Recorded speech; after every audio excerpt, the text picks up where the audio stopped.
Man, I feel like we go through this every 2 years, and it really gets me fired up. Could Woody Johnson be thinking about moving on from this coaching staff? Jets,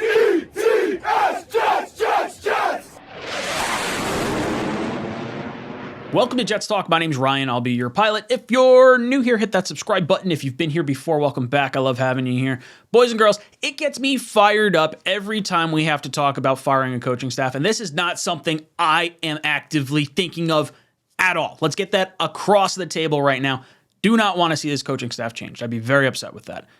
Robert Saleh, Mike LaFleur, Ulbrich, by and large, the best football I've seen us play in almost my entire career of watching the Jets and whatnot. So I don't want to see this happen at all. But it's a story, this one coming from Jason La Canfora, Washington Post reporter. Dropped a little bit of an article, some news, talking to apparently another GM and whatnot. So let's go into the comments made in the article, and then we'll talk about it on the other side. So let's jump right into it. They've never really clicked, and it's been a little awkward between them, said one GM who was not at liberty to speak about other organizations. From what I hear, they've never really gelled. It's not a great fit. This is killing Woody. Trust me, I know him well, said one high-ranking NFL official who spoke on the condition of anonymity because he is not permitted to speak publicly about other teams. All of that booing is driving him crazy, and the executive said the executive, who predicted more changes are in store, possibly reaching the upper levels of the front office. He already wasn't really sold on this coach. He's going to want offensive coordinator Mike LaFleur out and some changes to that staff. He can't help himself. Weren't they 6-3 at the bye, and now they're getting booed out of their own stadium on Christmas? I'm telling you, something is going to happen there.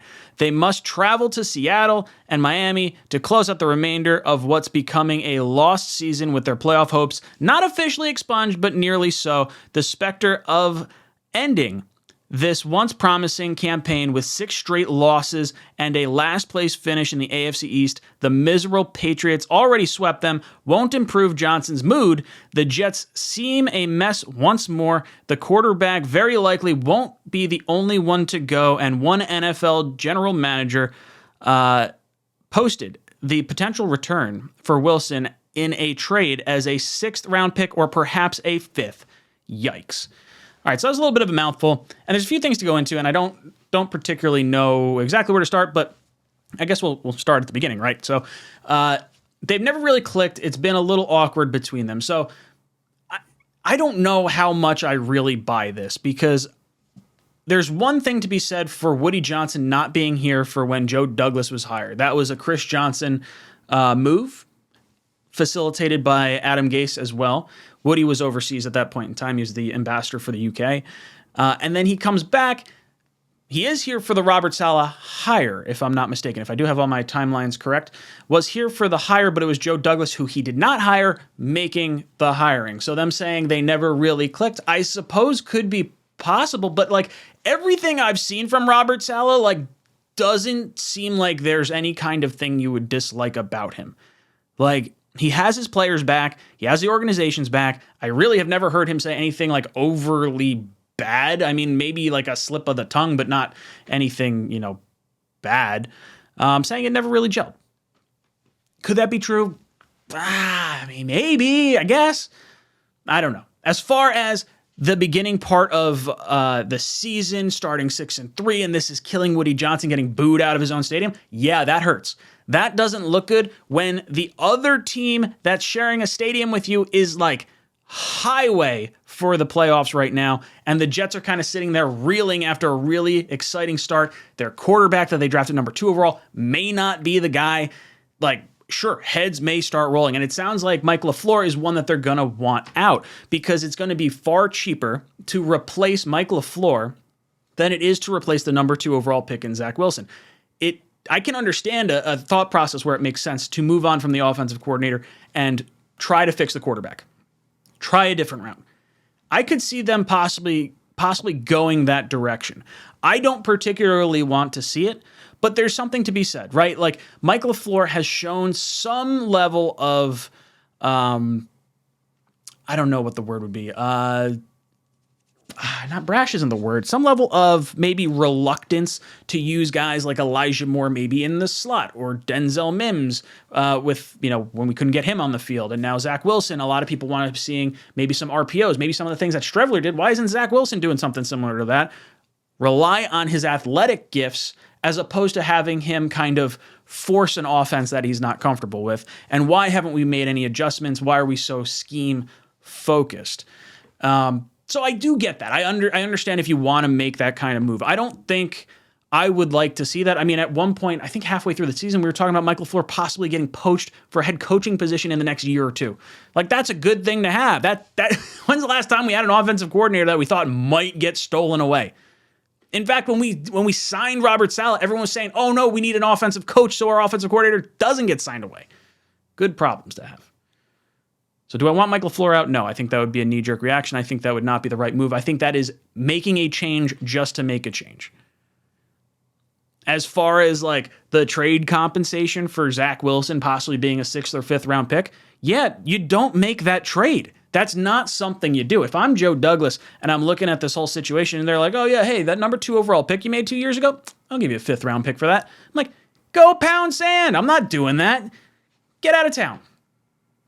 Zach Wilson is worth more to us on our bench as a backup and potential upside than it is to get that kind of draft pick. We need proven players. I don't particularly want draft picks, let alone late draft picks, and I don't see Zach Wilson as being a guy that is going to intentionally divide the locker room. I know everyone's upset about what he said, I didn't let down my defense, after the Patriot game or whatever, but I don't believe that came from a place of malice as much as it came from a place of just not reading the room and just trying to get out of an interview and just saying the wrong thing. That to me was what that was. I don't see Zach as a necessarily divisive guy. I could see him being a guy that maybe players don't relate to quite as quickly. I think there could be something for that. Maybe he had, lofty expectations. He's walking around like he owns the joint, being the number 2 overall pick. All these things can absolutely be true. But as far as Woody Johnson, wanting to make a move and to shake up the coaching staff or any upper levels of the front office, I don't think that's a good move. And I know there's a lot of fans that are probably in the we want a different ownership. Clearly all the incompetency over however many years stems from the top and it comes down. I get that side of things as well too, but it feels like we have adults in the room. Think about how many controversies we've had over the course of this season that could have unraveled any previous Jets team. Just having Denzel Mims request a trade in years past would be this catastrophic thing. Elijah Moore, I was panicked. I was like, this is ridiculous. We're on a 4-game win streak or whatever we were on at the time. How could you possibly be doing this? How is Robert Saleh going to keep this locker room together? He's kept everything in-house and has gotten Elijah Moore to play better. Denzel Mims is getting reps.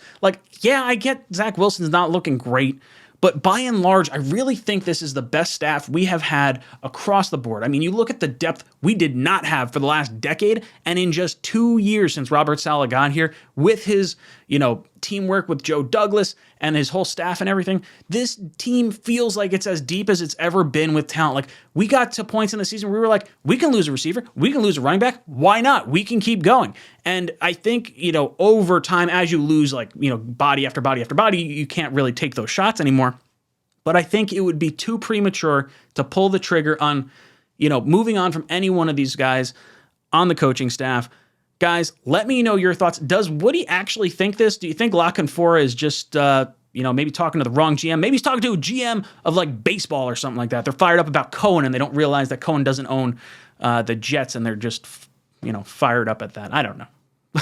Guys, let me know your thoughts in the comment section down below. Should the coaching staff be altered going into next year? Or should we keep it the same? Let me know in the comment section down below. And as always, go Jets. Jets!